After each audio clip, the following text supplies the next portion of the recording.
Most dog owners believe they're doing everything right. They feed their dogs well, they take them on walks, they give them love. But according to animal behavior experts, some of the most normal, everyday things we do, things that feel completely harmless, can quietly cause stress, confusion, and even emotional pain for our dogs. And the hardest part, most owners never realize it's happening. In this video, I'm going to walk you through 8 things you might be doing right now that your dog wishes you'd stop. Not to make you feel bad, because loving your dog already makes you a good owner, but because understanding them just a little bit better can change everything. 1. Punishing your dog for growling. This one surprises a lot of people, but it's one of the most important things on this list. When a dog growls, our instinct is often to correct it, to tell them off, to say no firmly, and let them know that behavior isn't acceptable. But here's what's actually happening. Growling is communication. It's your dog's way of saying, "I'm uncomfortable right now. Please stop. I'm telling you before things escalate." When we punish a dog for growling, we don't make them less uncomfortable. We just teach them to stop warning us.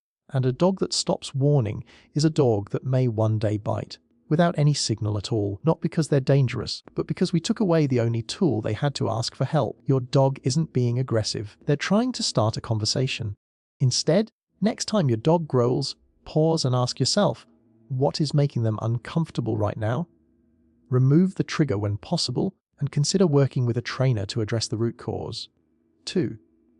Hugging your dog too tight. This one is hard to hear because hugging feels like love. And for us, it is. But dogs aren't built the way we are. In the canine world, placing a limb over another animal's body is often a sign of dominance or restraint, not affection. For many dogs, being held tightly around the body triggers a deep discomfort they simply don't have the words to explain. Research from animal behaviorists has found that the majority of dogs show clear stress signals when hugged, ears pinned back, whites of the eyes showing, body going stiff, heads turning away. Your dog probably tolerates your hugs because they love you and trust you. But tolerating something isn't the same as enjoying it. They're not being dramatic. They're coping. Show your dog physical affection in ways they actually love, a slow scratch behind the ears, a gentle rub along their chest, or simply sitting close beside them. Watch their body language and let them lean in. 3. Constant loud noise in the home. Dogs hear the world very differently than we do. A human can detect sounds up to around 20,000 hertz. A dog, up to 65. That means every television, every loud argument, every blasting speaker is hitting your dog at a frequency and intensity that's difficult for us to fully imagine. Chronic noise isn't just annoying for dogs, it can be genuinely exhausting. Over time, living in a consistently loud environment can raise a dog's baseline stress levels, affecting their sleep, their digestion, and even their behavior. Dogs that seem irritable, restless, or constantly on edge may not have a personality problem. They may simply be overstimulated and under-rested. Try creating a quiet space in your home where your dog can retreat when the environment gets overwhelming. A crate with a soft blanket, a corner behind a chair, somewhere that's genuinely calm. Dogs need a place to decompress, just like we do. 4. Ignoring subtle stress signals. We've already mentioned that dogs use body language to communicate. But let's go deeper, because most people genuinely don't know what to look for. The obvious signals: cowering, shaking, hiding. Most owners notice those, but dogs give us quieter signals long before things reach that point. A sudden yawn in a tense situation, repeated lip licking for no reason, shaking off like they're wet, but they're not, sniffing the ground obsessively when nothing's there. These are all calming signals. Your dog's attempt to soothe themselves and de-escalate a situation they find stressful. When we miss these signals, we unknowingly push dogs further past their comfort zone, and eventually, quieter signals give way to louder ones. Spend 5 minutes this week just watching your dog in different situations, not playing with them, watching. You'll start to notice a whole language you never saw before. 5. Too much excitement when you come home. Okay, this one feels like a cruel one to put on the list. Coming home to your dog is one of the best parts of the day. The way they spin, the way they whimper, the way their whole body seems to vibrate with joy. Of course you want to match that energy, but highly excitable greetings can actually reinforce a state of emotional overarousal in dogs.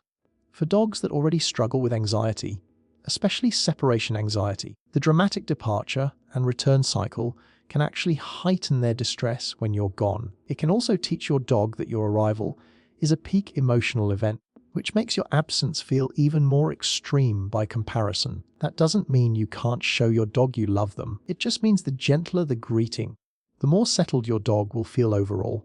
When you come home, take 30 seconds to settle yourself first.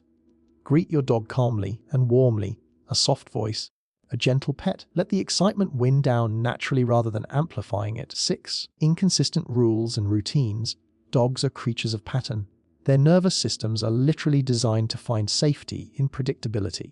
When rules shift from day to day, when something is allowed on Monday and not on Tuesday, when one family member says yes and another says no, dogs don't process that inconsistency the way we do. They don't conclude the rules are complicated. They conclude that the world is unpredictable, and an unpredictable world is an anxious world. Over time, chronic inconsistency can contribute to generalized anxiety in dogs. It can make them clingy, reactive, or difficult to train, not because they're stubborn, but because they've never been able to fully trust that they know what's coming next. Pick a few clear, simple rules and stick to them across everyone in your household. And if you can anchor your dog's day with a loose routine, a predictable walk, a predictable feeding time, predictable sleep, consistency is one of the most powerful gifts you can give a dog. 7.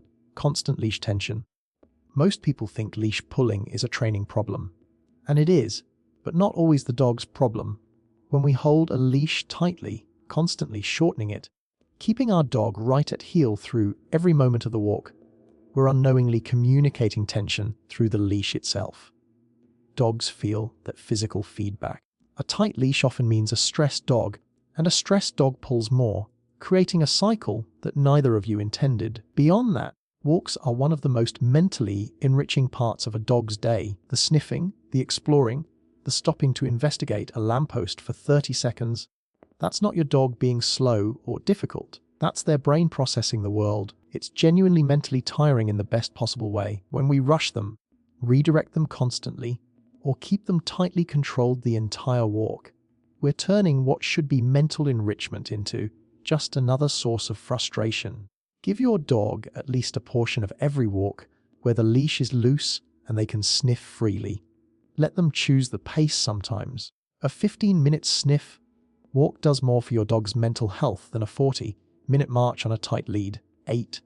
Forcing interaction with strangers. Your neighbor wants to pet your dog.